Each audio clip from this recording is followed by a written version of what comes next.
नमस्कार। ज्वलंत मुद्दों पर हमारी राय में आप सभी का स्वागत करता हूं। मैं हूं राजीव।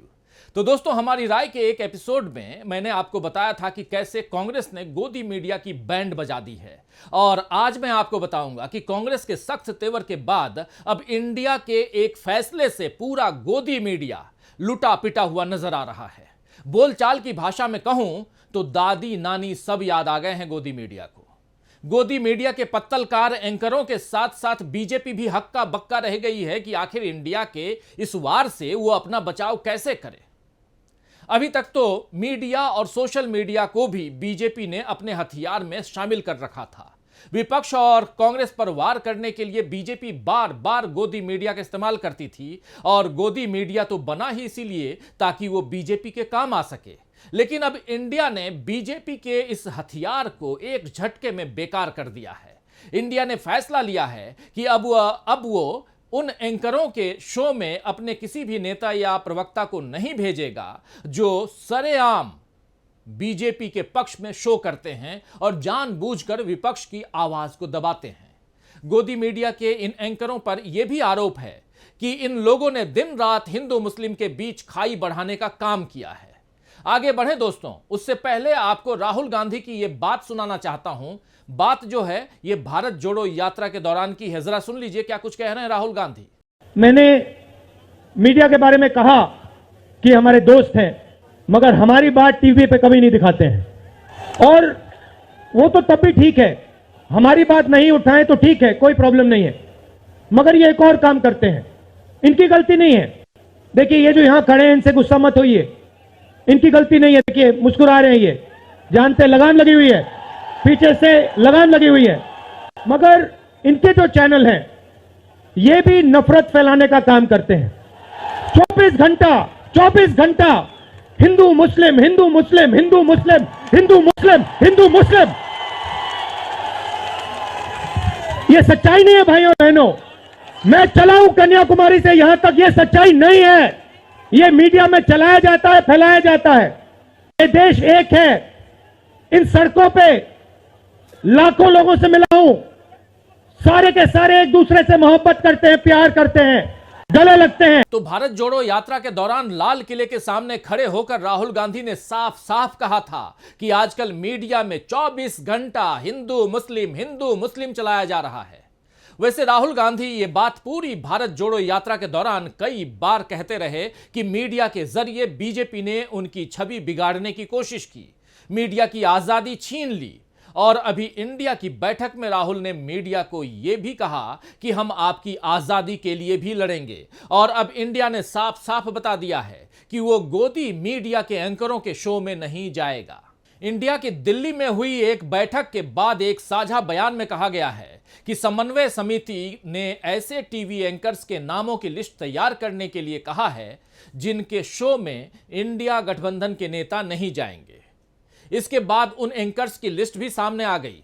ये नाम है अदिति त्यागी, अमन चोपड़ा, अमीश देवगन, आनंद नरसिम्हन, अर्णव गोस्वामी, अशोक श्रीवास्तव, चित्रा त्रिपाठी, गौरव सावंत, नविका कुमार, प्राची पराशर, रूबिका लियाकत, शिव अरूर, सुधीर चौधरी और सुशांत सिन्हा। दोस्तों, देश में ऐसा शायद पहली बार हुआ है कि खुलेआम उन पत्रकारों की लिस्ट जारी की गई जो निष्पक्ष पत्रकारिता नहीं करते हैं बल्कि सरकार का एजेंडा चलाते हैं।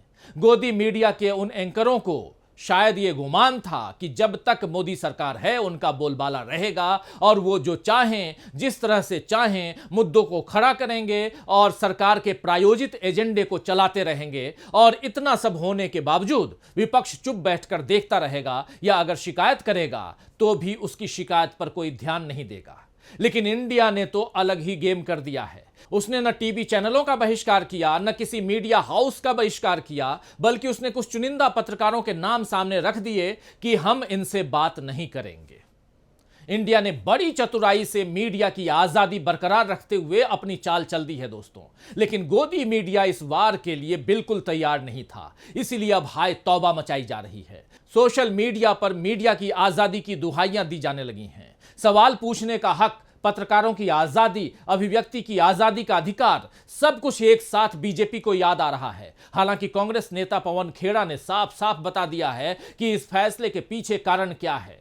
कांग्रेस प्रवक्ता पवन खेड़ा ने कहा है, हर शाम 5 बजे कुछ चैनलों पर नफरत का बाजार सज जाता है। पिछले 9 साल से यही चल रहा है। अलग अलग पार्टियों के कुछ प्रवक्ता इन बाजारों में जाते हैं, कुछ एक्सपर्ट जाते हैं, कुछ विश्लेषक जाते हैं, लेकिन सच तो यह है कि हम सब वहां उस नफरत बाजार में ग्राहक के तौर पर जाते हैं। उन्होंने कहा है, यानी पवन खेड़ा ने कहा कि हम नफरत भरे नैरेटिव को मंजूरी नहीं दे सकते।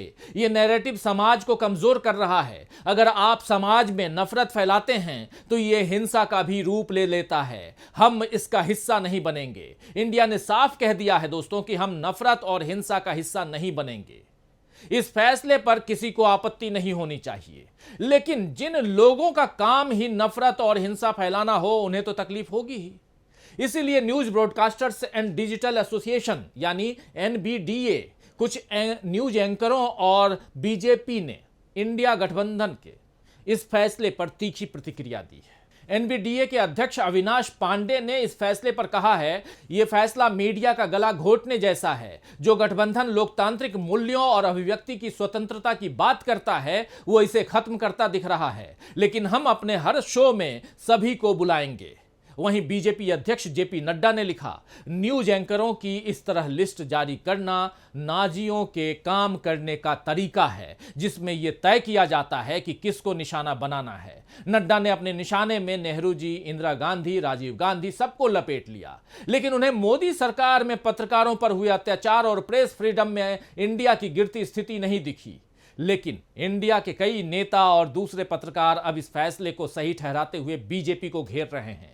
वरिष्ठ पत्रकार डॉक्टर राकेश पाठक ने बीजेपी के 8 मार्च 2014 के एक ट्वीट को दिखाया है, जिसमें बीजेपी ने एनडीटीवी के बहिष्कार का ऐलान किया था। इस ट्वीट को आप देख लीजिए स्क्रीन पर। तो एनडीटीवी के पूर्व एंकर रहे रवीश कुमार ने दूसरी तरफ उन्होंने भी ट्विटर पर इस फैसले पर टिप्पणी करते हुए लिखा कि 7 साल बहिष्कार झेला है, 7 घंटे भी नहीं हुए। ऐसा लग रहा है कि कल प्रधानमंत्री पहली बार प्रेस कॉन्फ्रेंस कर ही देंगे, प्रेस की आजादी की रक्षा के लिए, जहां ये सारे लोग सवाल पूछते हुए नजर आएंगे। दूसरी तरफ पत्रकार राहुल कंवल, जो आज तक के पत्रकार हैं, उन्होंने इस फैसले को गलत बताते हुए एनबीडीए के बयान को ट्वीट किया।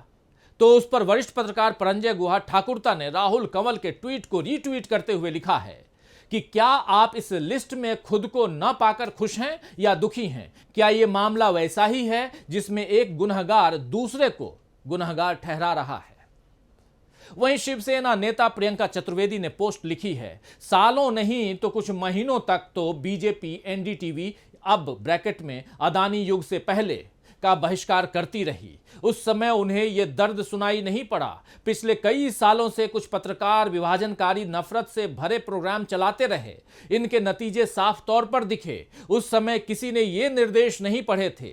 पिछले कई सालों से टीवी न्यूज़टेनमेंट मीडिया बराबरी का मौका देने से इनकार करता रहा। उस समय उन्हें अपने इस कदम के विरोध की आवाज सुनाई नहीं पड़ी। लेकिन इंडिया ने अब ऐसे डिबेट शो में हिस्सा न लेने का तय किया है, क्योंकि प्रेस की आजादी खतरे में है। तो दोस्तों, प्रेस की आजादी को मुद्दा बनाकर इंडिया ने इस चुनावी काल में एक ऐसा दांव चल दिया है जिससे एक झटके में गोदी मीडिया और बीजेपी दोनों पस्त दिख रहे हैं। 14 एंकरों के बहिष्कार के इंडिया के फैसले के साथ ही कर्नाटक की कांग्रेस सरकार ने एक अहम फैसला लिया है।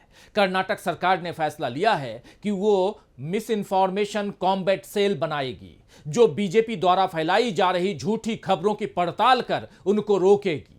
बीजेपी आईटी सेल की फर्जी खबरों को रोकने के लिए कांग्रेस कानूनों और एआई का सहारा भी लेगी। IT act 2000, IT act amendment 2008 जैसे कानूनों का सहारा कांग्रेस लेगी। देश के कई राज्य में अब तक दोस्तों ऐसा कोई विभाग नहीं बनाया गया जो बीजेपी की फर्जी खबरों का पर्दाफाश कर दे। इस मामले में कांग्रेस ने लीड ले ली है। और इधर गोदी मीडिया का बहिष्कार कर बीजेपी पर कांग्रेस ने बढ़त बना ली है। चुनाव तक वैसे तो कई मुद्दे और खड़े हो जाएंगे जिन पर बीजेपी बवाल मचाने की कोशिश करेगी। अभी मोदी ने सनातन के मुद्दे को गर्म रखा है। इसके बाद संसद का विशेष सत्र भी होना है, जिसमें मोदी जो भी फैसले लेंगे उस पर सियासत तेज होगी ही। अब शायद संसद के इन 5 दिनों के विशेष सत्र में मोदी गोदी मीडिया के बचाव के लिए भी कोई फैसला ले लें, क्योंकि ऐसे पत्रकारों के कारण सबसे ज्यादा फायदा तो उन्हें ही हुआ है। लेकिन आज की तारीख में इंडिया के इस फैसले से गोदी मीडिया लुटा पिटा और बीजेपी पस्त दिख रही है दोस्तों। तो दोस्तों आज के लिए बस इतना ही। नमस्कार।